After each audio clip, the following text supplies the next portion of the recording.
And we start the show with this. Arena football and Sharks great Aaron Garcia becoming the first player inducted to the Jacksonville Sharks Ring of Honor. The ceremony took place at halftime of tonight's game against the San Diego Strike Force. Hello, everybody. Welcome to Sports Final. I'm Chris Porter. Thank you so much for staying up late with me tonight. Your Jacksonville Sharks have been one of the indoor football's premier franchises since day one, capturing 4 championships along the way. It all started in 2011 when the ageless one, quarterback Aaron Garcia, led the Sharks past the Arizona Rattlers for the franchise's first title. Now, one of the game's all-time greats becomes the first player inducted into the Sharks Ring of Honor. Tonight, in an exclusive interview, Garcia and we discuss it all. It's a huge privilege and honor. It flew our family out, and just to come back and relive some of the memories and the time here. I think when they brought the new franchise and an old quarterback, nobody knew what to expect. But we had a lot of fun here in Jacksonville and made some great memories. It did not take you guys long to start winning. In fact, 2011, as I said, you win the Arena Bowl, instant classic. I thought it was so fitting that not only did you throw the touchdown, but it was a Jacksonville native who caught it in Jerron Harvey. Walk me back through that instant classic. It was crazy. I mean, up and down all night long. We flew out to Arizona. They were supposed to beat us bad in on their home field, and we went out there just with a great group led by Les Moss, Coach Moss, and just with some great players, and we really band together that whole year, but that week especially. And that last play, I mean, they took away the first option, the second option, and Jerron did an amazing job of just sneaking into the corner of the end zone, and I was able to find him, and the rest is history. I was able to find him as well. After making that touchdown catch, with time expired, he ran through the huddle. I grabbed him. Hey, Jerron! Network's looking for him. He's talking to the local folk who were live on air. It's a moment I never forget. Also, that receiving group, Jomo Wilson, Saleh Key, Jerron Harvey, outstanding. Yeah, I mean, there were guys from top to bottom, and they were interchangeable, right? Some of them had, maybe a little bit better numbers, but they bonded together as a group. And Coach Moss really allowed me to work with them and use all of their different strengths. I mean, some of them were like Jerron, 6'6", and others were, shorter receivers, but all their talents came together at the right time, at the right moment. You played for 2 decades. You played for not 1, not 2, not 3, not 4, not 5, not 6, but I think 8 different franchises. How were you able to sustain the success for so long?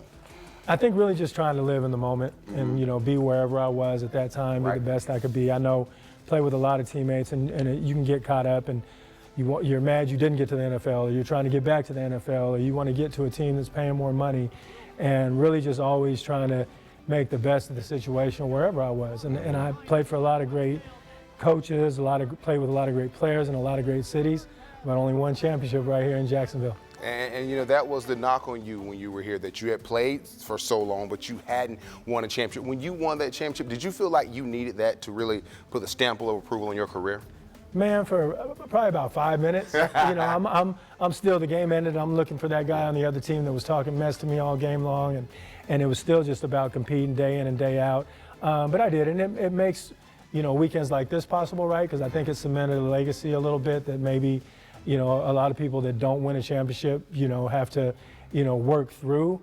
But my career was about competing every day, and I think about some of my teammates that hopefully I'm going to see this weekend that would, we'd compete harder in practice sometimes than we did in the games. Yeah. And but yeah, winning that championship made a big difference for me, and I keep talking about those boys of mine, and I get to tell them that Dad did something that they don't really believe, and tonight we'll show them a little bit.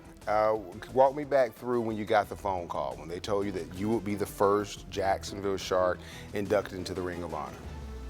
It was Coach Gibson that called, but I've been able to talk with Steve Curran, Nick Furris, ownership group, and I don't know. I kind of have forgot about it once they changed leagues and things like that, and didn't know if that would ever happen. So when they called, I was super excited right away.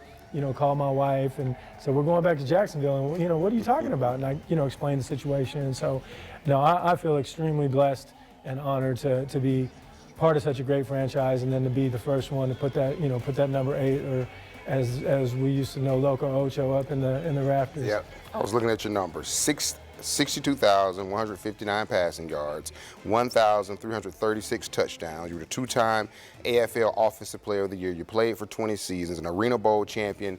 Now you're the first into the Ring of Honor. Of all those things, which accomplishment are you most proud of? Most proud of, I would have to say the Arena Bowl. Again, just putting a stamp on a lot of time and a lot of work, a lot of effort. But what I'll remember the most is the relationships, right? Whether it's, I mean, I have an equipment man from New York that flew down for this today. You know what I mean? But just the friendships and the time in the training room, the time in the weight room, you know, all those things, putting that in, just the process and the journey. But the Arena Bowl will always have that #1 spot in my heart as far as football is concerned. Obviously, you get an opportunity to give some thoughts. Have you thought about what you were going to say? I have, and there's, I mean, a lot of it's going to be being thankful, but there's going to be a message that, you know, in that moment, right, looking for my first option, looking for my second option, and really not forcing it and letting Jerron just work his way into the end zone. That's kind of been a life lesson for me, you know, that you know, opportunities come and go at times, and maybe what you think is going to happen, you know, doesn't happen the easy way, you know, and just staying faithful and true to the work that you've put in, and waiting for that open receiver, you know, in your life, and then make it happen. Do your sons ask you much about your playing days? And if so, what do they ask? They really don't. Their mom tells them a lot, right? Dad is on them, whether it's, you know, baseball, soccer, the things that they enjoy. We haven't allowed them to get into the tackle football side of things yet. But they probably will. Mom's frowning at me right now. But they don't. I talk enough, right? And so I tell them a lot, but I don't really talk about my playing days as much as, you know, just trying to teach life lessons through competition, you know, in whatever they do, whether it's school, you know, playing a musical instrument, or you know, catching, throwing a baseball.